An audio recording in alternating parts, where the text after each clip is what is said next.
Hello, physicists, and welcome to this week's physics topic on sound and waves.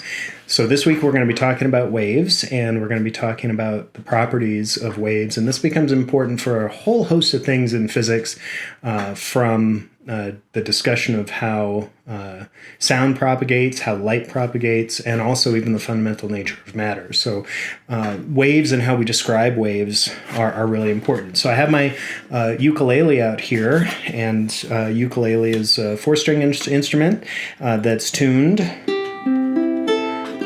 to sound nice to our ears. And the way this instrument works is that I have a string that I've tied on two ends, and when I pluck it, it vibrates.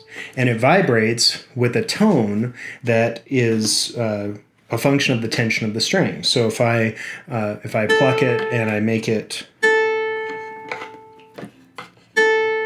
tighter, pitch goes up. If I make it less tight, pitch goes down. And the tension that is controlling the frequencies of sound that can be on this string. The wavelength, which is fixed by the string length, is fixed. And so if I'm changing the tension, I have to be changing the pitch. What I'm really changing is the speed of the wave on the string, and that changes the pitch. And that allows me to tune it so that it sounds nice and I can play chords on it. Now the reason I can hear this is because the string is vibrating and it's knocking into the molecules of the air, and that also produces a wave, something called a compression wave, that travels from where the vibration originates, the string, to my ear, and those molecules are getting pushed back and forth, and they push the organ of my ear in such a way that my brain can interpret that as sound.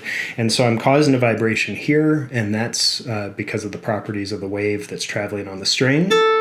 That causes a sound wave in the air, which propagates to my ear, and that causes another vibration inside of the organ of my ear, which my brain interprets those signals as sound. So that's what you're going to be studying this week, is you're going to be looking at sound and sound waves, and you're going to be looking at the properties of waves in general.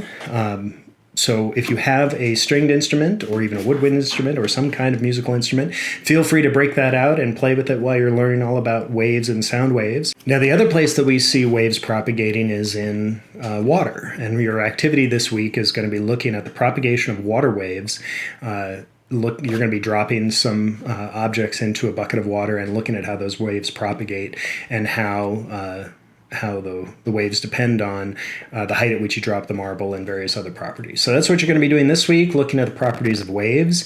And while this seems like it may relate only to ukuleles and water, like I said, it relates to pretty much every other aspect of physics we're going to be studying from here on out in the rest of the term, from light all the way down to atoms.